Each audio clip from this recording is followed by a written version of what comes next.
Hello friends, this video on the fundamental unit of life part 6 is brought to you by examfear.com. No more fear from exam. This we will conclude our discussion on plasma membrane. Now we will start with the next one, that is cell wall. Right?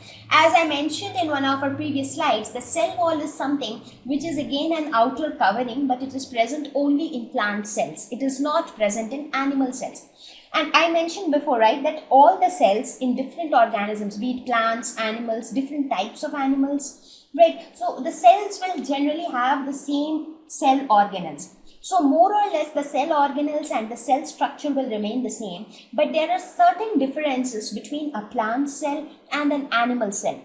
So, more or less they are the same, but there are few differences between them. So, we will make a note of the differences at the end of the lesson when we have already studied about all the cell organelles, right? Otherwise, more or less in all living organisms, the structure inside a cell remains the same. So, let us talk about cell wall. As I said, it is present only in plant cells. That is an important thing to remember. It is not at all present in animal cells. It is a rigid covering outside the plasma membrane. So it is not inside. So even outside plasma membrane, you have an additional covering now. But plasma membrane was a delicate covering. In this case, the cell wall is a rigid covering. So when you look at this plant cell, you have the outer covering, which is the cell wall. So this outer covering. So if you see, this is the plasma membrane and this green colored covering is the cell wall. So cell wall is outside the plasma membrane. It is non-living, rigid and fully permeable. It's non-living, rigid, fully permeable. So it is unlike the plasma membrane. When we were talking about plasma membrane, we saw that plasma membrane was living, thin and delicate and selectively permeable. Correct? Okay. It is composed of cellulose. So plasma membrane was made up of lipids and proteins, right? Now in this case, this cell wall is made up of cellulose. And now again the question rises, what is a cellulose? Cellulose is again an organic compound. It has got a complex structure as well. So cellulose is again an organic compound which has got a complex structure. So it has a linear chain of several linked glucose units. So it somewhat looks like this, cellulose. It will be a linear chain which will go on infinitely. It has got several glucose units. So it is one of the most abundant organic polymer on earth. So cellulose is one of the most abundant organic polymer. Poly means many. Right? So which is made up of many linked units, that is known as a polymer. For example, here it has so many glucose units linked together. So many glucose units linked together form a cellulose. Right? Okay, so you need not worry much about all these things. I am just giving you an overview because I just want to introduce these terms to you. For example, cellulose, lipids. So you will study about all these things in your chemistry, in your organic chemistry in class 11. So when you will get to know the exact structure and how they are formed in detail. Right? So for now, just concentrate on the different cell organelles and the different parts of the cell and their functions. Okay, so now let us look at, now we understood this function, the construction or the composition of cell wall. It is made up of cellulose. It is present outside the plasma membrane. It is a rigid and non-living structure. Let us look at its function. The first function is it provides structural strength to the plants. That is very true. That's because it is a rigid covering and it is an additional covering to the plasma membrane. So obviously it will provide some structural strength to the plants. For example, in your house, if you have just one door, so that means you are protected. But if you have two doors, that means you are even more protected. So your strength increases all the more. Right? The similar thing is here. When you have plasma membrane, then itself you are protected. But now you have an additional cell wall outside the plasma membrane. So that means it is, you have more structural strength. It prevents bursting of cells in hypotonic solution. Okay, what happens in hypotonic solution? What is hypotonic? See, try to remember this. I will give you one memory tip here. there is one solution which is hypotonic, there is another solution which is hypertonic. Hypo always means less and hyper always means more, right? Hypertonic means solute is more in this solution. You understand what is solute and what is solvent, right? For example, if I have a sugar solution, that means sugar is my solute and water is my solvent, right?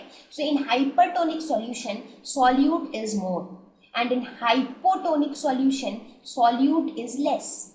So that means in hypertonic solution, solute is more. That means sugar is more. What does that mean? That means water is less. So in hypertonic solution, water is less. And in hypotonic solution, water is more.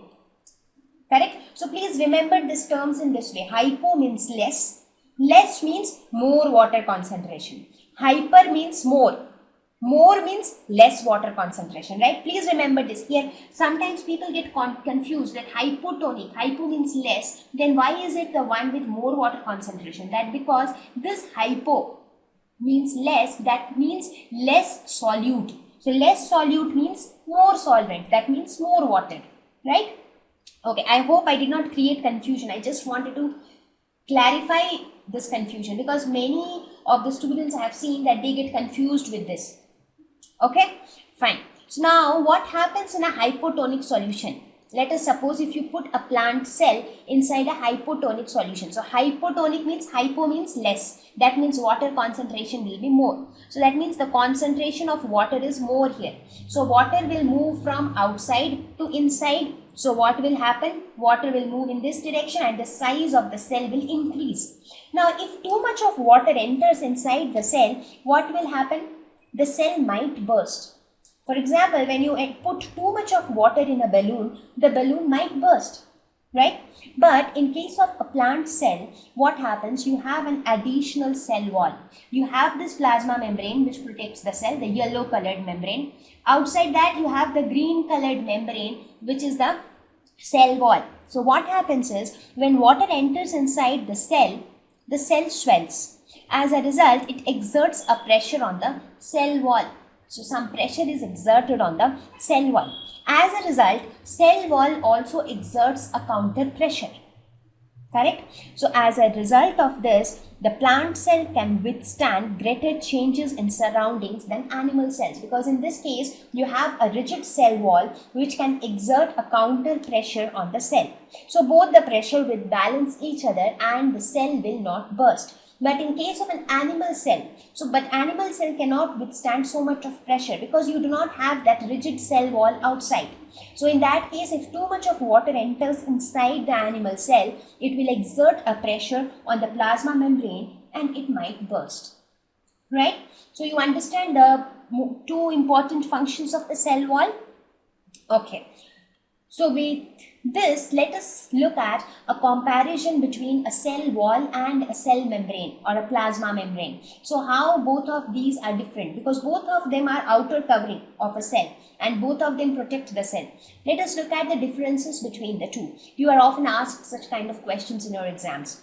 So let us look at the differences. The first difference, cell wall is present only in plant cells, whereas cell membrane is present in both plant and animal cells. Very correct. Next one, cell wall is non-living, whereas cell membrane is living. Absolutely. Cell wall is permeable, cell membrane is selectively permeable. Cell wall is considerably rigid, cell membrane is thin, delicate and flexible. So with this, we will conclude our discussion on cell membrane and cell wall. So we have complete two topics. Now the next. Thank you. Please visit examfear.com to watch free educational videos, try free online tests, get the best quality study materials, study from the best tutors and mentors, and much more. Thank you once again.